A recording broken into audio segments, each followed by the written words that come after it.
إن الحمد لله نحمده ونستعينه ونستغفره ونؤمن به ونتوكل عليه ونعوذ بالله من شرور أنفسنا ومن سيئات أعمالنا من يهده الله فلا مضل له ومن يضلل فلا هادي له فأشهد أن لا إله إلا الله وحده لا شريك له وأشهد أن محمدا عبده ورسوله يا أيها الذين آمنوا اتقوا الله حق تقاته ولا تموتن إلا وأنتم مسلمون يا أيها الناس اتقوا ربكم الذي خلقكم من نفس واحدة وخلق منها زوجها وبث منهما رجالا كثيرا ونساء واتقوا الله الذي تساءلون به والأرحام إن الله كان عليكم رقيبا يا أيها الذين آمنوا اتقوا الله وقولوا قولا سديدا يصلح لكم أعمالكم ويغفر لكم ذنوبكم ومن يطع الله ورسوله فقد فاز فوزا عظيما أما بعد فإن خير الحديث كتاب الله وخير الهدي هدي محمد صلى الله عليه وسلم وشر الأمور محدثاتها وكل محدثة بدعة وكل بدعة ضلالة وكل ضلالة في النار أعوذ بالله من الشيطان الرجيم فأقيموا الصلاة وآتوا الزكاة رب اشرح لي صدري ويسر لي أمري واحلل عقدة من لساني يفقه قولي سبحانك لا علم لنا إلا ما علمتنا إنك أنت العليم الحكيم. اللہ وحدہ لا شریک کی حمد و ثناء اور رسول اکرم صلی اللہ علیہ وسلم پر صلاۃ و سلام کے بعد، بزرگوں اور عزیزوں، اسلام میں نماز کی کیا اہمیت ہے، اس کا کیا مقام اور مرتبہ ہے اور اس کی کتنی تاکید ہے، یہ بات ہر مسلمان کو اچھی طرح معلوم ہونی چاہیے۔ اسلام میں داخل ہونے کے بعد کلمہ لا الہ الا اللہ محمد رسول اللہ کی گواہی دینے کے بعد ایک مسلمان پر سب سے پہلا اور سب سے اہم فریضہ جو عائد ہوتا ہے وہ نماز کا ہے۔ قرآن کریم میں اللہ رب العالمین نے جگہ جگہ نماز کی ادائیگی کا حکم دیا ہے، اس کی تاکید کی، اور نماز نہ پڑھنے والوں، نماز سے غفلت برتنے والوں کے لیے بڑی سخت وعید بیان کی۔ اللہ رب العالمین نے قرآن کریم میں بیان فرمایا کہ ان الصلاۃ کانت علی المؤمنین کتابا موقوتا، یقیناً نماز مومنوں پر وقت کی پابندی کے ساتھ فرض ہے، وقت کی پابندی کے ساتھ نماز فرض ہے، منمانی نہیں ہے، اپنی مرضی نہیں ہے کہ جب چاہا تب نماز پڑھ لیا، بلکہ اللہ رب العالمین نے اس کا وقت مقرر کیا۔ اس نماز کی اہمیت کا اندازہ آپ اس بات سے لگائیے کہ اللہ رب العالمین نے نماز کی فرضیت کی تو کہاں زمین پر اس کا حکم نہیں اتارا، اور باقی احکام جو اتارے گئے، روزے کی فرضیت، زکوٰۃ، حج اور دیگر احکام، تو فرشتہ آتا تھا، اللہ کے رسول صلی اللہ علیہ وسلم کے اوپر وحی آتی تھی اور آپ کو بتایا جاتا تھا کہ یہ کام انجام دینا۔ نماز کی اہمیت کا اندازہ آپ لگائیے کہ اللہ رب العالمین کو جب نماز فرض کرنی ہوئی، اس نے رسول اکرم صلی اللہ علیہ وسلم کو ساتوں آسمان کے اوپر بلایا، آپ کو معراج کرائی، اور معراج میں اللہ کے رسول صلی اللہ علیہ وسلم کو اللہ تعالیٰ نے نماز کا تحفہ عطا کیا۔ اور حدیث میں آتا ہے کہ نماز کی فرضیت کے بعد حضرت جبریل علیہ الصلوۃ والسلام 2 بار آئے۔ پہلی بار آئے آپ تو انہوں نے ہر نماز کو اس کے اول وقت میں پڑھایا، فجر کی نماز اول وقت میں پہلے دن، ظہر کی نماز اول وقت میں، عصر کی نماز اول وقت میں، مغرب کی نماز اول وقت میں، عشاء کی نماز، 5 نماز اول وقت میں پڑھا۔ اس کے بعد پھر آئے تو ہر نماز کو اس کے آخری وقت میں پڑھایا اور فرمایا کہ الوقت بین ہذین الوقتین، اے نبی صلی اللہ علیہ وسلم آپ کو جو نماز پڑھائی گئی یا آپ کو جو نماز کا وقت بتایا گیا، اس سے پہلے وہ اول وقت تھا، اور آج جو وقت جس میں آپ نے ادا کی ہے یہ آخر وقت ہے، تو اور نماز ان دونوں کے بیچ میں ہے، اول اور آخر اس وقت کے بیچ میں نماز ادا کر لینی ہے۔ اگر آخر وقت جو نماز کا ہے اس سے پہلے نہیں آپ نے نماز ادا کی تو آپ کی نماز قضا ہو جائے گی، اور جان بوجھ کر نماز قضا کر کے پڑھنا یہ بہت بڑا جرم ہے، بہت بڑا جرم ہے۔ اللہ رب العالمین نے قرآن کریم میں کیا فرمایا؟ فویل للمصلین الذین هم عن صلاتهم ساہون الذین هم یراؤون ویمنعون الماعون۔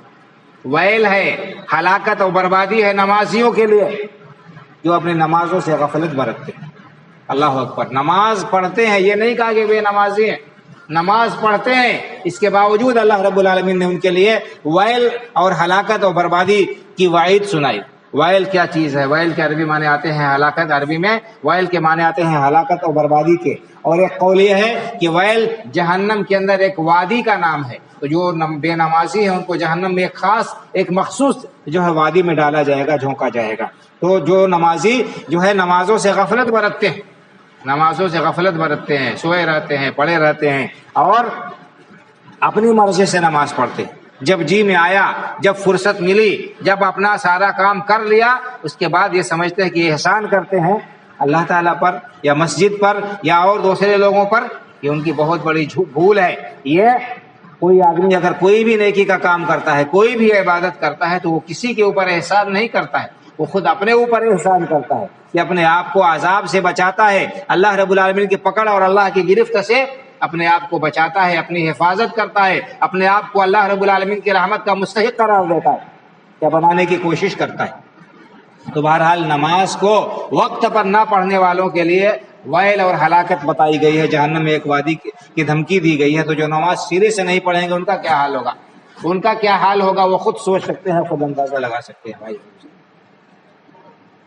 اسی حدیث اس اللہ کے رسول صلی اللہ علیہ وسلم نے ایک حدیث میں بیان فرمایا ہے کہ تلک صلاۃ المنافق، تلک صلاۃ المنافق، یہ منافق کی نماز ہے، یہ منافق کی نماز ہے۔ یجلس یرقب الشمس، جو بیٹھا دیکھتا رہتا ہے، ابھی تو دن ہے، ابھی تو دن ہے، ابھی تو سورج چمک رہا ہے، یہاں تک کہ جب سورج شیطان کی دو سینگوں کے بیچ میں ہو جاتا ہے، بالکل ڈوبنے لگتا ہے، تب اٹھتا ہے اور جلدی جلدی وہ کوے کے چونچ مارنے کی طرح چونچ مار لیتا ہے، اٹھک بیٹھک جلدی جلدی کر لیتا ہے اور اللہ کو یاد نہیں کرتا ہے۔ ایسی نماز جو بے دلی سے پڑھی جائے، جس میں انسان کا خشوع و خضوع نہ ہو، اس کا دل حاضر نہ ہو، اور نماز کی جو روح ہے اعتدال کے ساتھ، اطمینان کے ساتھ ہر رکن کو اطمینان کے ساتھ ادا کرنا، یہ نہ پایا جائے، اللہ کے رسول صلی اللہ علیہ وسلم نے ایسے شخص کو، ایسی نماز کو منافق کی نماز قرار دیا۔ تو آدمی نماز بھی پڑھے، اس کے باوجود وعید اس کو جو ہے وعید کا سامنا کرنا پڑے، تو یہ کس بات کی دلیل ہے؟ اس سے پتہ چلتا ہے کہ جو آدمی نماز نہیں پڑھتا ہے، سرے سے نمازوں سے غفلت برتتا ہے، وہ اور بڑا مجرم ہے، اور اس کے لیے اللہ رب العالمین کے یہاں بہت ہی سخت انجام ہے۔ بھائیو اور بزرگوں، نماز نہ یہ کہ صرف فرض ہے، بلکہ جماعت کے ساتھ فرض ہے، وقت کی پابندی کے ساتھ فرض ہے۔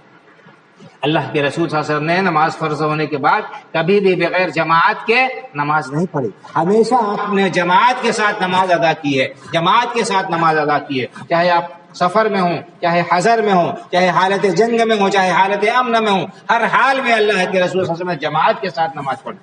اس سے جماعت کی اہمیت کا پتہ چلتا ہے۔ آج ہم نماز کی اہمیت سے غافل ہیں، اس سے بے خبر ہیں، اور نماز جیسے اہم فریضے کو ہم ترک کر رہے ہیں، جس کو اللہ رب العالمین نے اسلام کا بنیادی رکن بتایا ہے، قرار دیا ہے، اور اس کے چھوڑنے والے کے لیے اللہ کے رسول صلی اللہ علیہ وسلم نے سخت ترین وعید بیان فرمائی۔ اللہ رب العالمین نے فرمایا کہ نماز قائم کرو، اور شرط رکھی اللہ رب العالمین نے فَإِن تَابُوا وَأَقَامُوا الصَّلَاةَ وَآتَوُا الزَّكَاةَ فَإِخْوَانُكُمْ فِي الدِّينِ۔ آدمی مومن کب ہوگا؟ جب توبہ کر لے شرک سے، کفر سے، گناہ سے، اللہ کی نافرمانی سے، اور نماز قائم کرے اور زکوٰۃ ادا کرے۔ تو جب تک نماز نہیں قائم کرتا ہے اس وقت تک آدمی کا ایمان صحیح نہیں ہو سکتا، اس کا ایمان درست نہیں ہو سکتا. اور بلکہ صاف صاف اللہ کے رسول صلی اللہ علیہ وسلم نے بیان فرما دیا کہ العہد الذی بیننا وبینہم الصلاۃ فمن ترکھا فقد کفر. ہمارے اور منافقوں کے بیچ میں جو فصل ہے، جو چیز ہے وہ کیا ہے؟ وہ نماز ہے. جو نماز چھوڑ دے وہ کفر میں داخل ہو جائے گا. اور دوسری حدیث میں اللہ کے رسول نے فرمایا کہ مسلم شریف کی حدیث ہے بین الرجل و بین الشرک والکفر ترک الصلاۃ. آدمی اور شرک اور کفر کے درمیان حد فاصل کیا ہے؟ نماز. نماز اگر آدمی پڑھتا ہے تو اسلام کے اندر ہے، وہ اسلام کے اندر باقی ہے. اور اگر نماز جو ہے چھوڑ دیتا ہے تو سمجھ لیجئے کہ جو اسلام کی حد ہے وہ اس چہار دیواری کو وہ توڑ دیتا ہے، اسلام کی حد سے اور اس کی چہار دیواری سے نکل جاتا ہے اور شرک اور کفر کے دائرے میں وہ قدم رکھ دیتا ہے. بہت ساری احادیث ہیں بھائی اور بزرگوں جن سے نماز کی اہمیت کا پتہ چلتا ہے. یہ ساری باتیں بارہا ہم نے سنی ہیں، اس کے باوجود ہم غفلت کی چادر اوڑھ کر سو رہے ہیں. نمازوں کے تئیں ہماری کیا صورتحال ہے یہ ہم سب کو اچھی طرح سے معلوم ہے. کوئی گھر ایسا نہیں ہے الا ماشاء اللہ جس کے سارے افراد نماز کے پابند ہیں. ماں باپ اگر پابند ہیں تو اولاد پابند نہیں ہے، اولاد اگر پابند ہے تو والدین میں کسی کے اندر کمزوری پائی جاتی ہے، شوہر پابند ہے تو بیوی جو ہے نماز سے غافل ہے، بیوی اگر پڑھتی ہے اگر میں نماز تو شوہر غافل ہے. یہ بہت خطرناک بات ہے بھائی اور بزرگوں. اور اس نماز کے سلسلے میں اگر میں ائمہ کرام رحمہم اللہ کے فتاوی بتائے اس سے رونگٹے کھڑے ہو جانے کے لیے یہ چیز کافی. ہم جانتے ہیں 4 امام، سب لوگ جانتے ہیں 4 امام: امام ابو حنیفہ رحمۃ اللہ علیہ، امام مالک رحمۃ اللہ علیہ، امام شافعی رحمۃ اللہ علیہ، امام احمد بن حنبل رحمۃ اللہ علیہ. یہ 4 بڑے بڑے امام گزرے ہیں. ان چاروں کے نام سے مذہب پائے جاتے ہیں: مذہب حنفی، مذہب مالکی، مذہب شافعی، مذہب حنبلی. یہ ائمہ، ان ائمہ کا فتویٰ کیا ہے بے نمازی کے سلسلے میں؟ 4 امام میں سے 3 امام: امام احمد بن حنبل رحمۃ اللہ علیہ، امام مالک رحمۃ اللہ علیہ، امام شافعی رحمۃ اللہ علیہ. 3 امام کہتے ہیں کہ جو آدمی نماز نہیں پڑھتا ہے، بے نمازی ہے، اس کی سزا کیا ہے؟ اس کو پہلے توبہ کرنے کو کہا جائے گا. جو بادشاہ وقت ہے، حاکم وقت ہے، وہ اس سے توبہ کرائے، اس کو آپ پابند کرے نماز پڑھنے کا. اگر آدمی نماز نہیں پڑھتا ہے اس کے باوجود بھی تو امام احمد بن حنبل رحمۃ اللہ علیہ کہتے ہیں اس شخص کی گردن مار دی جائے گی، یہ مرتد ہو جائے گا، اسلام سے پھر جائے گا. جو آدمی نماز نہیں پڑھتا ہے، امام احمد بن حنبل رحمۃ اللہ علیہ کا فتویٰ یہ ہے کہ وہ آدمی مسلمان ہی نہیں ہے اور اس کے نکاح میں مسلمان عورت نہیں رہے گی. اور اگر وہ مر جائے تو اس کے جنازے کی نماز نہیں پڑھی جائے گی، اس کو مسلمانوں کے قبرستان میں دفن نہیں کیا جائے گا. ایسا شخص مرتد ہے. اور 2 امام، امام شافعی اور امام مالک رحمۃ اللہ علیہ، یہ کہتے ہیں کہ آدمی مرتد تو نہیں ہوگا نماز چھوڑنے سے، لیکن سزا اس کی وہی ہے کہ اگر بے نمازی ہے، نماز نہیں پڑھتا ہے تو اس کی گردن مار دی جائے، اس کو قتل کر دیا جائے. یہ ان کا فتویٰ ہے، یعنی بے نمازی کی یہ سزا. سب سے ہلکا مسئلہ بے نمازی کے سلسلے میں مذہب حنفی میں سب سے ہلکا مسئلہ امام ابو حنیفہ رحمۃ اللہ علیہ کا ہے. اور وہ کیا ہے کہ جو آدمی نماز نہیں پڑھتا ہے اس سے توبہ کرائی جائے اور پابند کیا جائے اس کو کہ وہ نماز پڑھے پابندی سے. اس کے باوجود اگر نہیں پڑھتا ہے تو اس کو جیل میں رکھا جائے. جو آدمی بے نمازی ہے اس کو جیل میں رکھا جائے، قید میں رکھا جائے اس وقت تک جب تک کہ وہ پابندی کے ساتھ نماز ادا نہ کرنے لگے. جب تک پابندی کے ساتھ نماز ادا نہیں کرتا ہے اس وقت تک اس کو جیل میں رکھا جائے. اس کی سزا یہ ہے کہ اس کو قید میں رکھا جائے. آپ دیکھیے کہ قرآن کریم کے اندر، احادیث مبارکہ کے اندر کتنی زیادہ اہمیت اور تاکید ہے. ظاہر سی بات ہے کہ ائمہ رحمہم اللہ نے بے نمازی کے سلسلے میں جو فتویٰ دیا ہے یہ اپنے گھر سے نہیں دیا ہے، انہیں قرآن کریم اور احادیث مبارکہ کے روشنی میں اور ان کے اندر جو نماز کی اہمیت بیان کی گئی ہے اس کے مد نظر جو انہوں نے یہ فتویٰ دیا ہے. تو اس سے نماز کی اہمیت کا پتہ چلتا ہے. آج ہمیں اللہ رب العالمین نے مسجدیں عطا کی ہیں، آج ہمارے لیے حالات سازگار ہیں، اس کے باوجود ہم مسجدوں سے دوری بنائے ہوئے ہیں. غفلت جو ہے ہماری بڑھتی جا رہی ہے. جب پابندی تھی تب لوگ آتے تھے دوڑ دوڑ کر مسجد میں، اور جب پابندی میں جو ہے کمی آ رہی ہے، ڈھیل مل رہی ہے، پھر اس کے باوجود ہمارے اندر غفلت پائی جاتی ہے اور ہم جو ہے اذان کی آواز کو انسنی کر دیتے ہیں. ایک کان سے سنتے ہیں دوسرے کان سے نکال دیتے ہیں، گویا کہ ہمیں خطاب ہی نہیں کیا جا رہا ہے، گویا کہ ہم سے یہ مطالبہ ہی نہیں کیا جا رہا ہے کہ ہم مسجد میں آئیں نماز پڑھیں. جبکہ منادی ندا دیتا ہے، مؤذن اذان دیتا ہے تو کیا کہتا ہے؟ حی علی الفلاح، آؤ کامیابی کی طرف، نماز پڑھو کامیابی ملے گی. اللہ رب العالمین سے تعلق استوار ہوگا، اللہ رب العالمین سے کے سامنے رو گے اور گڑ گڑاؤ گے، اللہ رب العالمین تمہارے لیے راستے ہموار کرے گا۔ جو آدمی اللہ رب العالمین سے اپنا تعلق استوار کرے گا، ظاہر سی بات اللہ رب العالمین اپنے بندوں کو بے سہارا بے یار و مددگار نہیں چھوڑے گا۔ ہم نے اپنا رشتہ اللہ رب العالمین سے کمزور کر رکھا ہے، بالکل توڑ رکھا ہے، اس کے باوجود ہمیں شکایت ہے کہ اللہ رب العالمین ہمارے اوپر رحم نہیں کر رہا ہے، ہماری حالت جو ہے وہ دن بدن خستہ اور خراب ہوتی جا رہی ہے اور ہمارے لیے زندگی جیرن ہوتی جا رہی ہے۔ بھائی اور بزرگوں، یہ قرآن میں اللہ رب العالمین کا وعدہ ہے، اللہ نے فرما دیا ہے کہ من اعرض عن ذکری فإن له معیشۃ ضنکا، جو میرے ذکر سے منہ پھیرے گا، ذکر میں قرآن بھی داخل ہے اور نماز تو شروع سے آخر تک اللہ کا ذکر ہے۔ اللہ نے فرمایا دنیا میں اس کی زندگی اجیرن کر دوں گا، اس کی زندگی اجیرن ہو جائے گی اور اس کی زندگی تنگ ہو جائے گی۔ آج دیکھ لیجئے کہ ہماری زندگی تنگ ہے کہ نہیں، آج ہمارے ساتھ جو ہے کتنے مسائل اور کتنی پریشانیاں ہیں اور ہم ان کا حل بجائے اللہ رب العالمین کی بارگاہ میں ڈھونڈنے کے یہاں وہاں ڈھونڈتے ہیں۔ بھائی اور بزرگوں، دل اللہ رب العالمین کی انگلیوں میں سے دو انگلیوں کے درمیان ہے، اللہ تعالیٰ جیسے چاہتا ہے ان دلوں کو پھیرتا رہتا ہے۔ اگر ہم اللہ رب العالمین سے روئیں گے، گڑ گڑائیں گے، اس سے اپنے تعلق کو استوار کریں گے تو پھر ہمارے دوسرے معاملات درست ہوں گے اور اللہ رب العالمین بندوں کے دلوں میں ہمارے سلسلے میں رحم اور محبت کے جذبات پیدا کرے گا۔ اللہ رب العالمین ہمارے اوپر ایسے لوگوں کو مسلط کرے گا، ایسے حکمراں بنائے گا جو ہمارے خیر خواہ ہوں گے، جو ہمارے ہمدرد ہوں گے، یا کم از کم ہمارے بدخواہ نہیں ہوں گے۔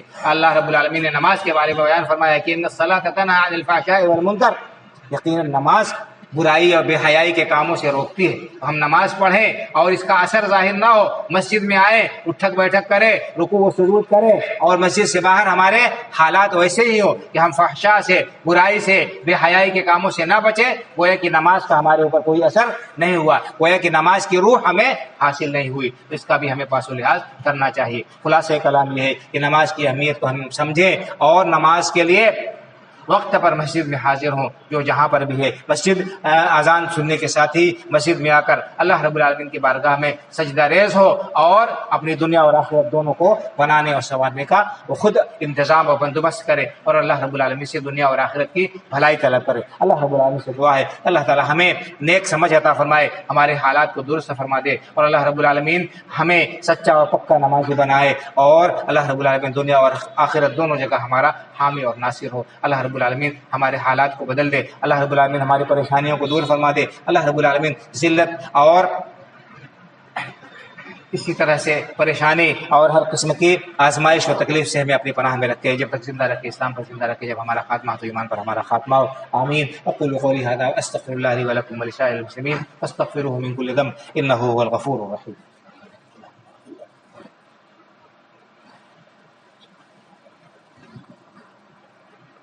إن الحمد لله نحمده ونستعينه ونستغفره ونؤمن به ونتوكل عليه ونعوذ بالله من شرور أنفسنا ومن سيئات أعمالنا، من يهده الله فلا مضل له ومن يضلل فلا هادي له، وأشهد أن لا إله إلا الله وحده لا شريك له، وأشهد أن محمدا عبده ورسوله۔ إن الله وملائكته يصلون على النبي يا أيها الذين آمنوا صلوا عليه وسلموا تسليما۔ اللهم صل على محمد وعلى آل محمد كما صليت على إبراهيم وعلى آل إبراهيم إنك حميد مجيد۔ اللهم بارك على محمد وعلى آل محمد كما باركت على إبراهيم وعلى آل إبراهيم إنك حميد مجيد۔ اللهم انصر من نصر دين محمد صلى الله عليه وسلم واجعلنا منهم، واخذل من خذل دين محمد صلى الله عليه وسلم ولا تجعلنا منهم۔ عباد الله رحمكم الله، إن الله يأمر بالعدل والإحسان وإيتاء ذي القربى وينهى عن الفحشاء والمنكر والبغي يعظكم لعلكم تذكرون۔ فاذكروا الله يذكركم وادعوه يستجب لكم ولذكر الله أكبر والله يعلم ما تصنعون۔